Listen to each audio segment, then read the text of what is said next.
Welcome to another segment of the BYU Management Society's Learn from Professionals initiative. Our goal is to provide guidance to young adults that are either exploring various careers or they're ready to jumpstart their career. So today we have an opportunity to learn from a seasoned professional in commercial and residential construction and also real estate sales. So Jason Daniels is the founder and CEO of Finch Gable Real Estate Company. Jason is a Colorado native and has lived in the Colorado Springs area for over 30 years.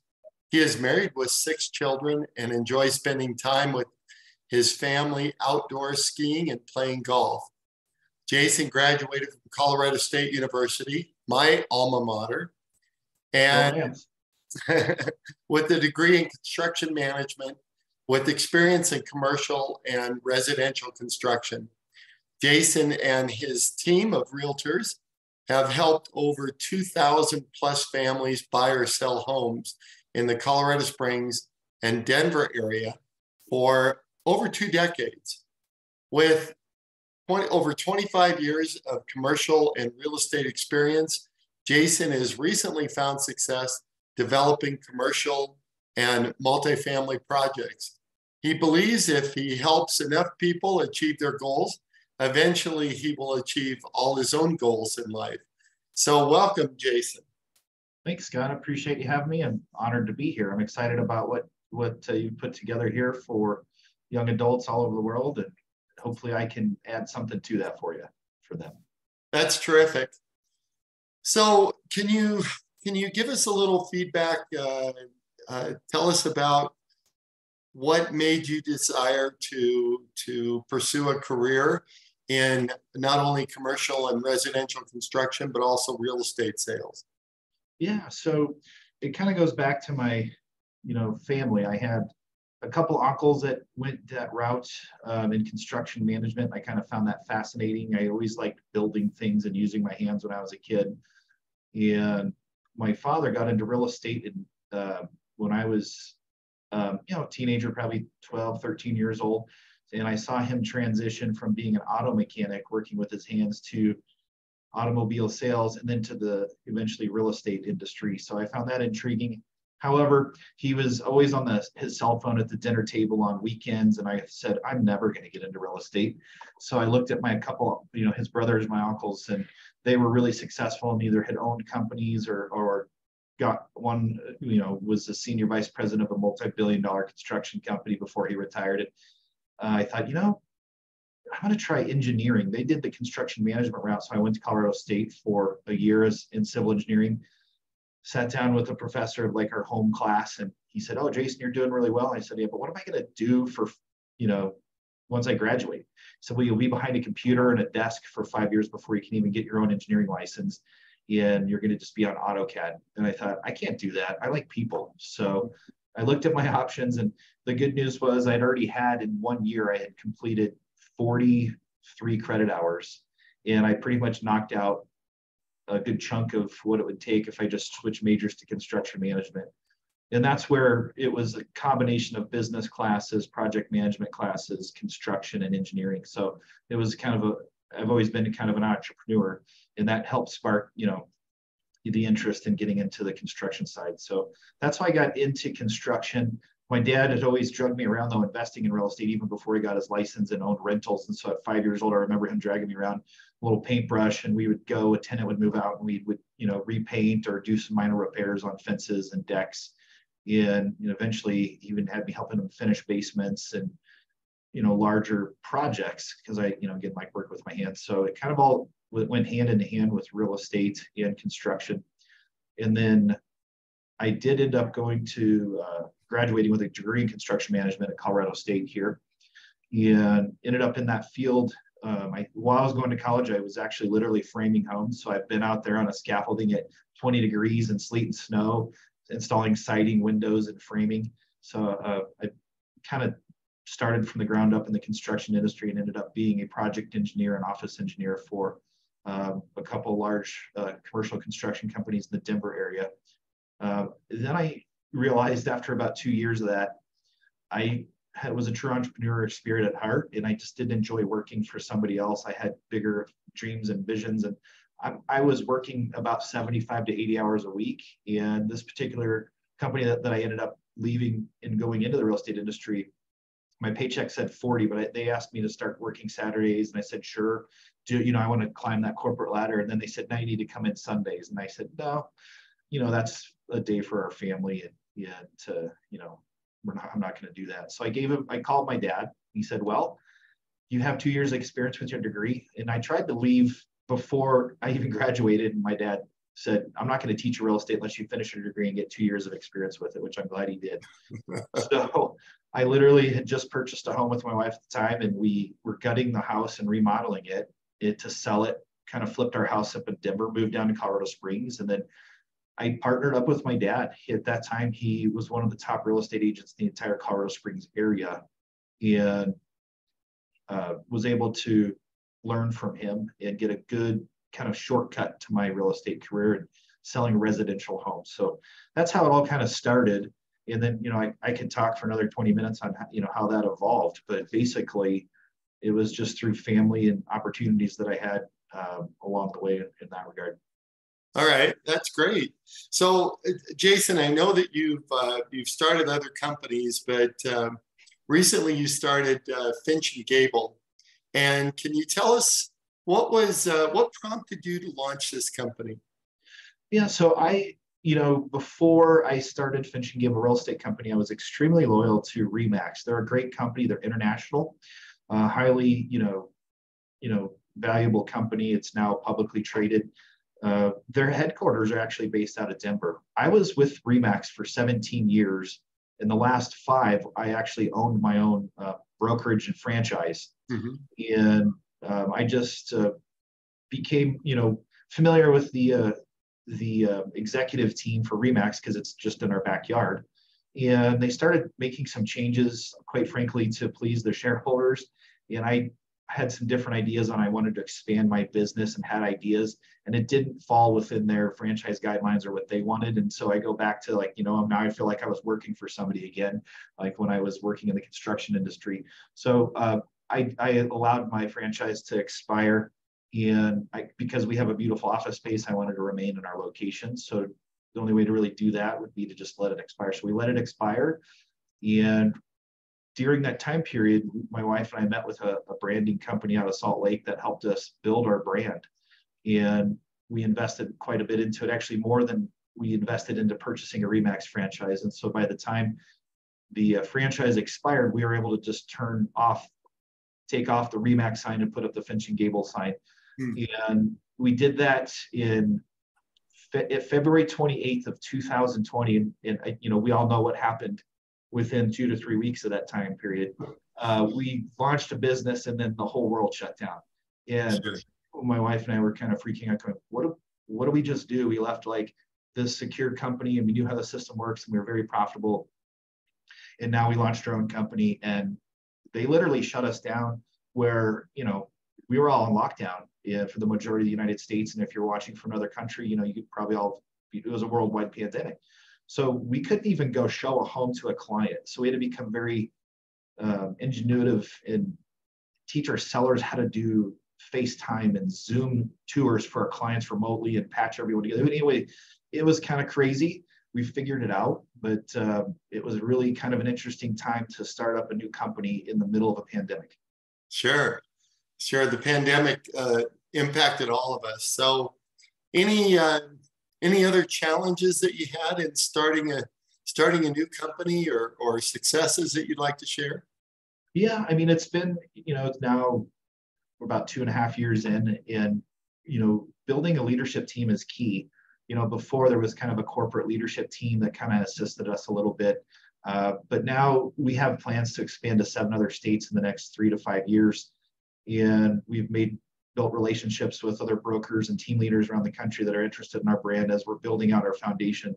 So for us to properly scale, we've been working on hiring leadership, and I've made some mistakes along the way, taking one of our top salespeople who really wanted to be in management, and found out that was not the best way to handle that situation. So It's just trial and error.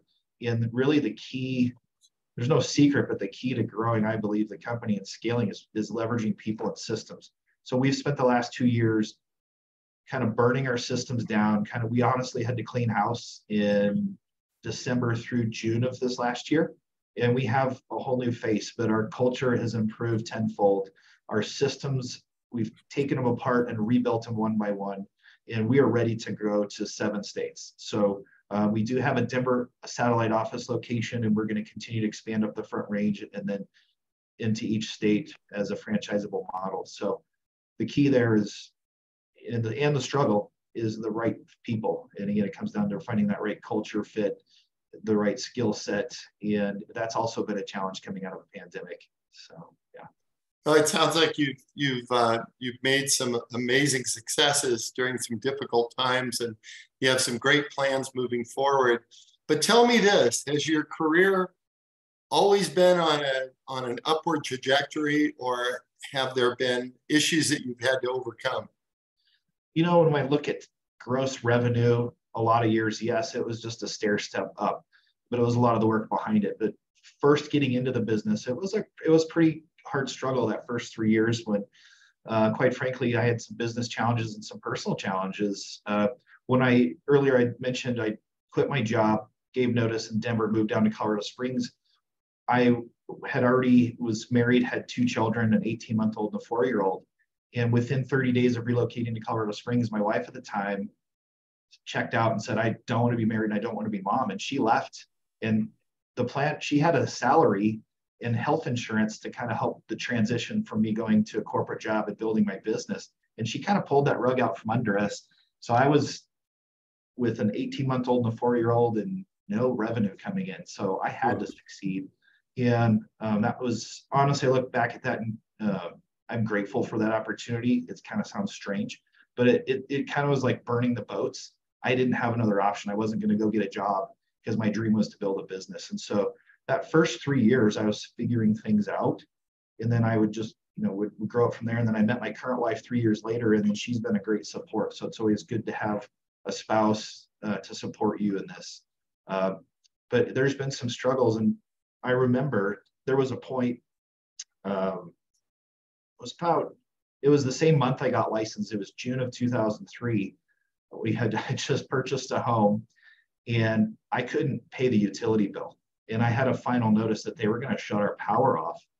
And I didn't have the money to do it. And luckily, when we sold our house in Denver, I forgot about an insurance check from unearned premium that came just in time for me to pay that.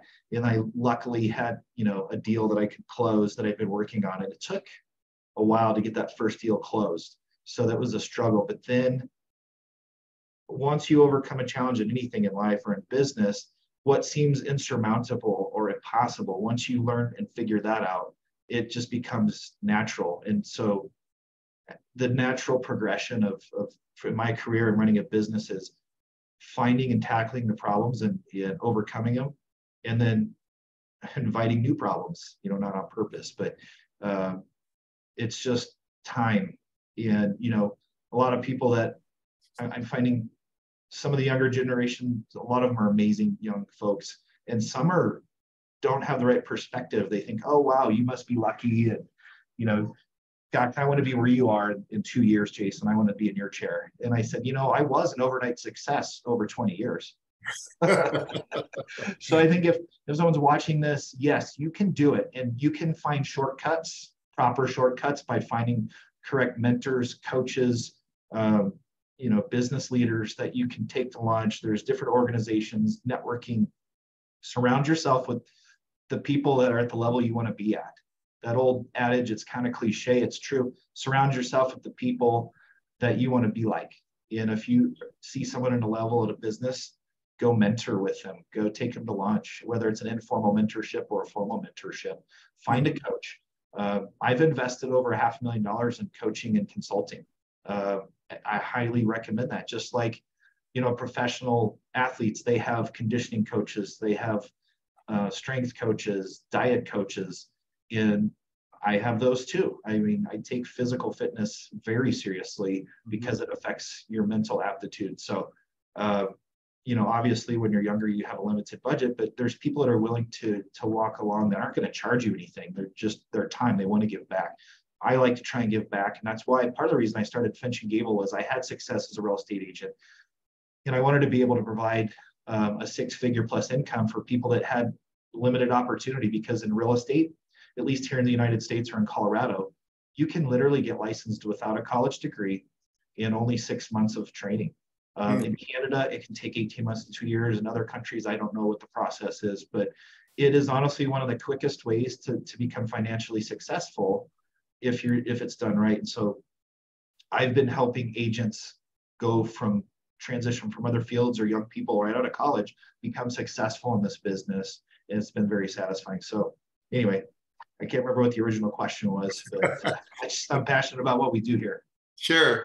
So you mentioned you help people transition from other areas into real estate. And is there what type of person are you looking for? What type of person do you typically see that they can find success in real estate? So if we break it down simply, it's those that are really self-starters and go-getters that like people. So like I said, when I was in civil engineering in college, I really was fascinated by that. However, I didn't want to sit behind a computer. I needed to be around people because I needed that energy. And if you are sitting behind a computer and you love that, and you don't want to be out talking to people and out and about in the community, real estate's probably not for you. But if you love meeting people, having conversations, and generally like sales, that's going to be a good fit. So if you sell cell phones or you're selling pest control, like, you can really transition those sales skills into real estate. And real estate is selling one of the most highest ticket items you can sell, really, besides yachts and airplanes and things like that. So really those that are go-getters. And I've studied over the years different personality profile systems. There's the DISC. One that we've invested into as a company is called Culture Index, and it's a kind of a different personality aptitude test that identifies the traits of someone that would be good, and depending on what job we're looking to hire for. So but those that want to are good in sales are going to be good at following up, but they're also going to be personable in that regard. So you have your undergraduate in construction management from Colorado State University. In addition to one's formal education, let's say their college education, are there other certifications, achievements that are helpful in becoming a successful realtor? Yes, in fact, most states and here in Colorado require continuing education credits. And we encourage our agents to go after the continuing education credits that will help them increase their skills. Some are just review, which is fine. However, there's a lot of, they call them designations. And specifically, if you're wanting to specialize in luxury real estate or even commercial real estate, there's a lot of designations you can invest. Some are an all-day class. Some take a year or two to get over time. I highly recommend those, but I also recommend educating yourself outside of the real estate industry on running a business, because it's almost like if you were a dentist and you tried to run your own practice, you have to be a dentist first, but really you almost have to be a business owner first, because if you don't have patients to clean their teeth or to take care of cavities, you're not going to have a business. So real estate's the same thing. A lot of people come in, they want to sell houses, they see it as a sales career. And that's where, honestly, the industry is a little bit broken. They don't tell you, hey, you're going to be running your own little business within a business, because in the United States, real estate agents are independent contractors. So there's that falsehood that a lot of people think, oh, I'm working for a company, but actually they're running their own business. So I've tossed the idea around of going back to school to get an MBA or even go to law school. I've talked with friends who've become college professors, and they said, Jason, you have a degree in the hard school at Knox over the last 25 years. It'd be a waste of your time and money, realistically. However, if someone's wanting to get a jump start at that, I would highly recommend an MBA. A background, you could start with, construction management. That works well with what we do. You could do a business degree in marketing, finance. Those are critical for real estate knowledge. However, project management background would work well too. So any of those really are going to do well. Really, it's time in the field and learning the business is what's important. And then any designations or specific niches that you want to practice. There's different levels of residential sales, different price ranges. There's waterfront property, there's golf course property. Commercial is even more specialized. You have industrial, retail, office, and multifamily, and land, like large land acquisitions. I've been working with a client that's looking to buy a $12 million piece of land to build a car dealership. So I happen to have a wide range of knowledge and experience between residential and commercial that's done really well. But again, it's really a good industry where you can find a mentor to get into different aspects of real estate, so you're not left having a client that gets injured because you don't have that experience in that area. So Jason, do people usually act as sole proprietors? I mean, they're a independent within a larger company like yourself, or do you find that they work best in teams? If someone's wanting to get a jump start in the business, I recommend a team. And so what that means is the team is going to take the bulk of the expenses and the risk, and they're going to be generating the business and the clients. And usually a good team is going to have training. Now, anyone can call a couple of agents working together a team, so you have to be extremely careful. When someone says they're running a team, there's no real definition that they are guidelines they're following. They're just calling themselves a team. We have a brokerage team model where when you come to work at Finch Gable, we're all a team. There's no individuals doing their own thing. In fact, our branding is just our logo, our phone number, and our email or a website address on the sign. We don't do pictures on our business cards. I don't promote myself. Before, when I was Remax, I had a team. It was Jason Daniels and Associates. I took my name off of it. And we found that we've attracted a lot of clients that way that really didn't like the old stereotype of the headshot realtor on the billboards or on the business cards. And, so we run a true team. Our agents don't have monthly expenses. They don't have to run their own P&L. Now we encourage them to, be business minded. Mm-hmm. And we teach them how to run a business with the marketing assets that we have and, the tools that we use. But if you're going out there anywhere else in the country, I would recommend interviewing with a team. If you want to get, again, a good team is going to shave 2 to 3 years off that career and give you that curve to jumpstart it. Now, when we pay our agents, most of them are sole proprietors, but once they start approaching a 6-figure income, we recommend they meet with a CPA. And a lot of times CPAs, depending on each individual unique situation, again, I'm not a financial advisor, that's my disclaimer, I'm not an attorney. It's usually beneficial for them based on the CPA's recommendation that they start up an LLC. So a lot of them are allowed, here in Colorado anyway, we're allowed to pay our agents through their LLC, and there's some legal and tax benefits for that. But that's a good question.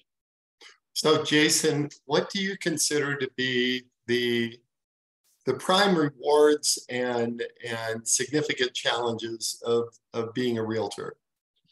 So the prime rewards are, I always like to look outward first, then I'll talk about the benefits, looking inward. Outward, you're helping families purchase a home. And I've always enjoyed working with a young family or even an older family that has never owned a home. And you're able to help them get out of an apartment or get out of a rental situation where they can start building equity. It's still the American dream. And, many other countries around the world, it's, if you can achieve home ownership, you've made it. So watching a family get into their own home and where they can paint the color of the walls, whatever color they want, and they can, own a piece of America. It's just really just a great thing to be a part of when it comes to that. When I work with investors, we teach them how to invest and increase their retirement. I had a doctor call and say, hey, after I help, you helped me buy these homes in the last 2 months or 2 years, my net worth has gone up $1 million. So just that, helping the clients achieve their financial goals, helping the clients achieve home ownership, extrinsically are amazing. Mm-hmm. The benefits to real estate and the rewards are obviously financial. It can be very financially rewarding. You can also have a flexible schedule, but that is a double-edged sword because to be very successful, you can find yourself working too many hours and not have a family life balance. And then if you work too few hours, you're not going to find success in it. So those are the key, I think, rewards in this industry. It's not for the faint of heart. If you think you're going to try real estate, you don't try real estate, it tries you. So that leads to another question. What do you believe are the characteristics of the most successful people in not only real estate, but also commercial and residential development? The characteristics are going to be very similar to someone that's really good at sales, someone that is really good at networking, especially with development. Usually you're needing to raise capital. And unless you have a hedge fund you've already created or tapped into, you're going to have to be shaking a lot of hands, going to a lot of meetings and building relationships with individuals that can make investments in your development. And also even finding the right piece of land. It's knowing the right person, because a lot of the good deals out there on land aren't on the open market. So it's just on the development side. On the commercial sales side, it's extremely heavily networking. Usually the commercial network in any given city or town is about 10% smaller than the residential world, because a lot of people just don't understand commercial real estate. It doesn't sound sexy. It can be very financially rewarding, far and few between paychecks, but you get the paychecks, they're pretty large depending on what you're doing in commercial. But it's, again, even in commercial, it's even more networking face to face. Where residential is very important to do that, but it's even more so in the development world and commercial real estate. All right, so Jason, you talked about that you're a great coach, and I know that you do that. I know my own son has benefited from your coaching, but you've received coaching in your career. You said that you spent, what was it, $500,000 on coaching. So you're an entrepreneur. Tell us about what your coaches are telling you. Well, I mean, there's different phases of different styles of coaches. From some are really more consultants on, hey, you need to put these systems in place in your business. And then most recently, I have one of the top coaches in the country who's working with brokers and team leaders that are selling anywhere from 500 homes a year to 3,000 homes per year. And it's really coming to the terms of letting go of the result and just doubling down on the process. What I mean is, at the end of the day, it's awesome to set goals and commitments. But if you're like, I want to sell 50 homes this year, you're focused on the goal. You should be focused on the process. What do I need to do to get to those 50 homes? And if you commit on a day-to-day basis to that, you don't have to worry about the final result. The final result will come. And I found over my career, I was numbers focused on the result, and then less focused on the people on my team. So as I found more success in growing the company, it's taking care of the people, being people-centric, and then focus on the people, the process, and don't worry about the result, because if you do those two properly, the result will come. Yeah, I've seen exactly the same thing in my own business. So, Jason, tell me what trends are impacting real estate sales now. Well, obviously, right now, as we're talking, in the United States, the Fed keeps raising the interest rate. So the short-term Fed rate, and that has impacted mortgage rates. So we're seeing first-time home buyers on the residential side out. We're seeing the available financing for commercial properties get quite expensive, because most of the commercial lending is on a 5 to 7 year basis.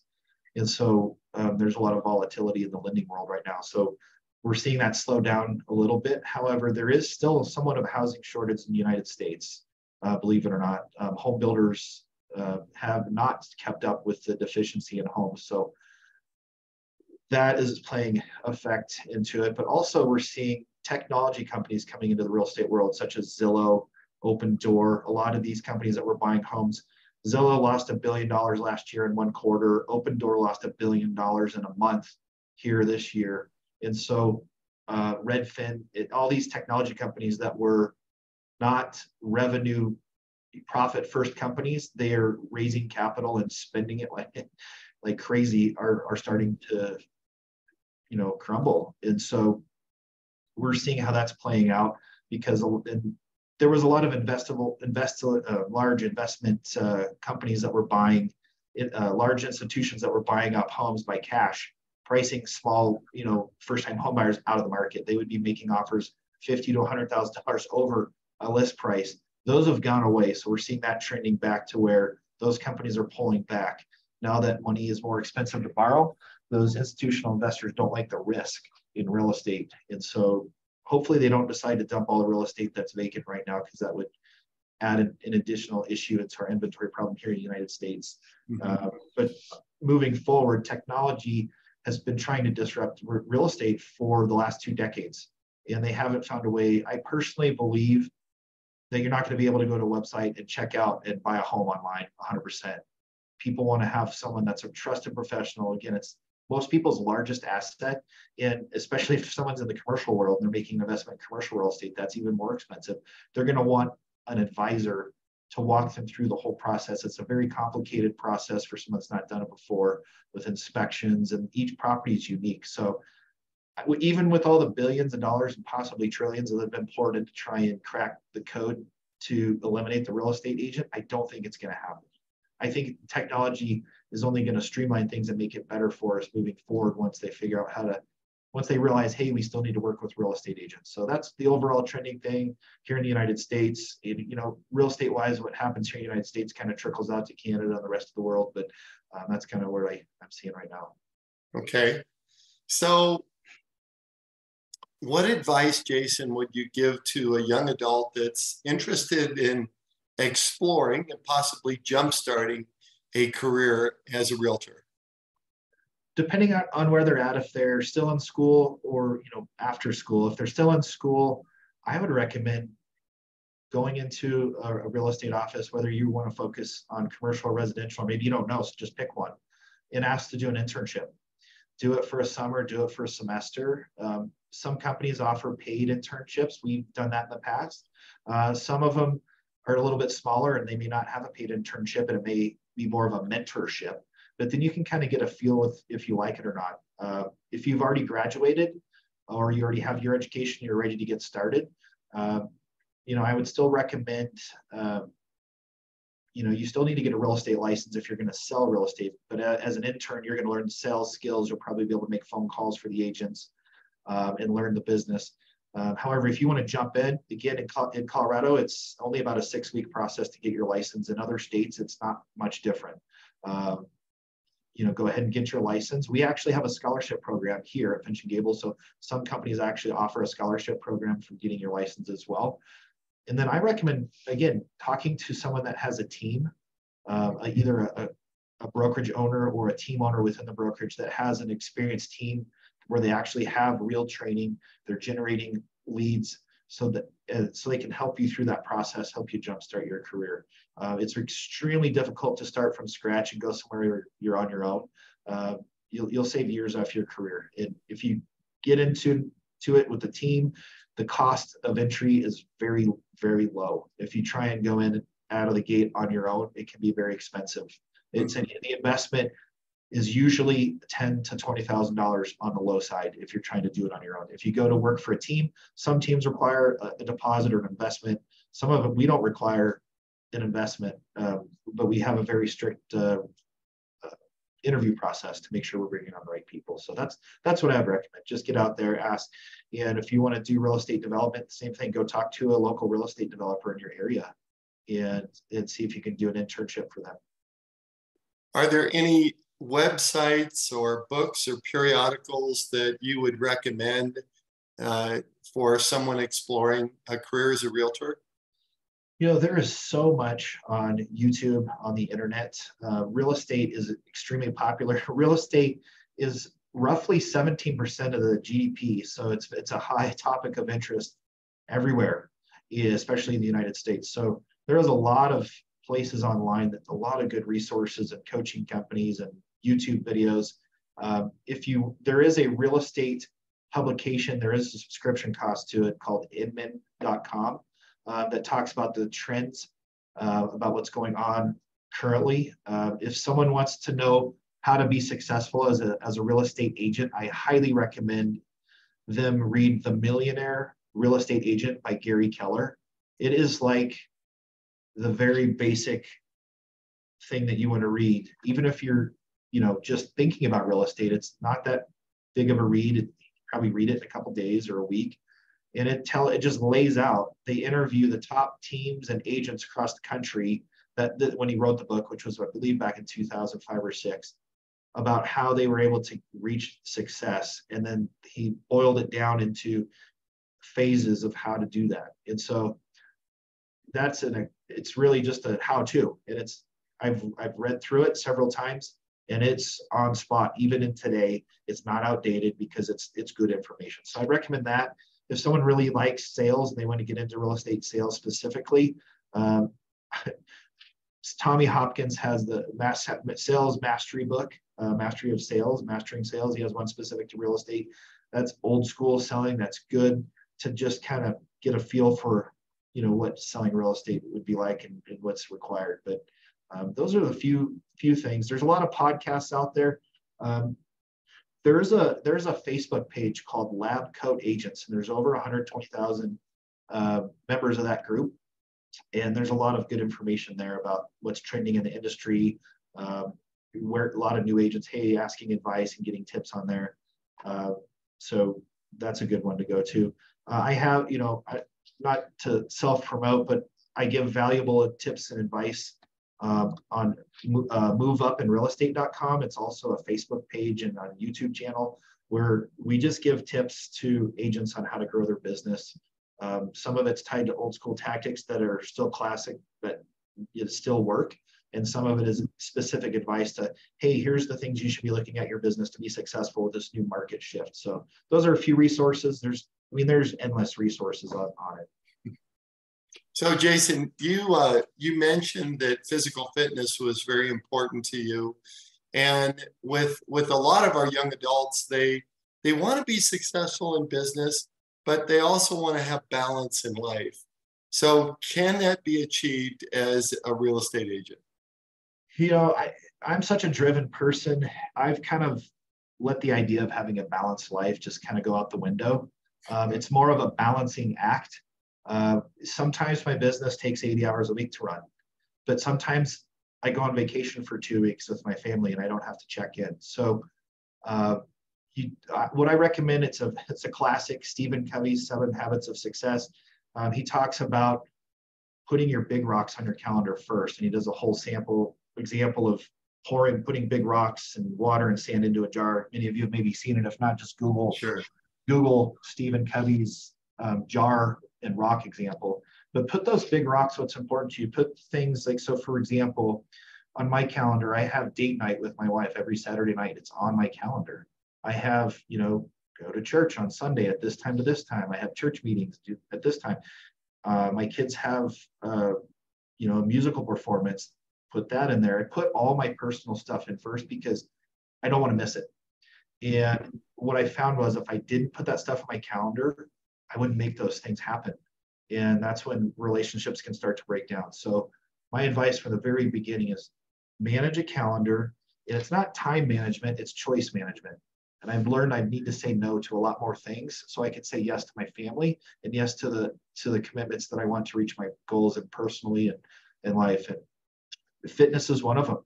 And honestly, I get up at 4:30 in the morning, Monday, Wednesday, Friday to work out. And I have early business meetings on Tuesday and Thursday. I get up at 3:30 in the morning to work out. So for me, I sacrifice a little bit of sleep so I can stay physically fit and have the energy to get through the day. So when I get home, I can wrestle around on the floor with my kids and I'm not falling asleep. Sure. And I can stay healthy because I want to be able to get down on the ground and roll around with my great grandkids and grandkids, right? So I think a lot of individuals want to make sure that they have a meaningful and productive life, that it's not just a life that was spent, climbing the corporate ladder, but that it has real meaning to it. So what advice can you give to a young adult that wants that in their life? I really recommend that, whether they're married or single, get excited about your career. There's a phase where you're, before you're married, where you can put in more time.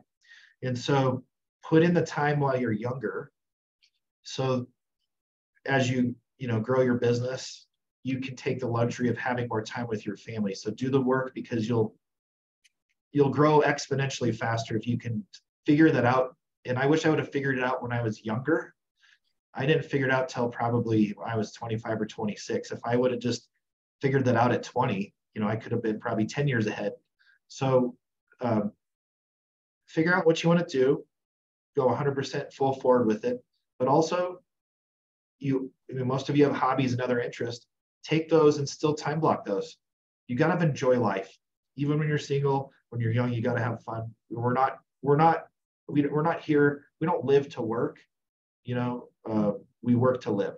And so, we're creating a living for, yourself and maybe a future family, or maybe you have a family. Take care of them and put that in first. But you want to have a balance. It's a balancing act, and always, keep that in mind. So if you have a passion for golf, or, I like to, just started hiking 14,000 foot peaks with my kids, and Nice. We bought a season ski pass this year. I do work a lot of hours, but like Wednesdays, we decided every Wednesday that there's enough powder, we're just going to go. We're going to take the kids and we're going to go. So it's important. You need to make decisions honestly with your spouse if you're married, and have open conversations, clear communication with your spouse about your career goals. Because if you don't communicate with your spouse, that can lead to issues at home on the home front. And, we like to compartmentalize and say, oh, well, that's my business life. This is my home life. We're all one whole person. And we have to be in alignment in all areas of our life, or it'll show up in other areas of our life. Health is one of them.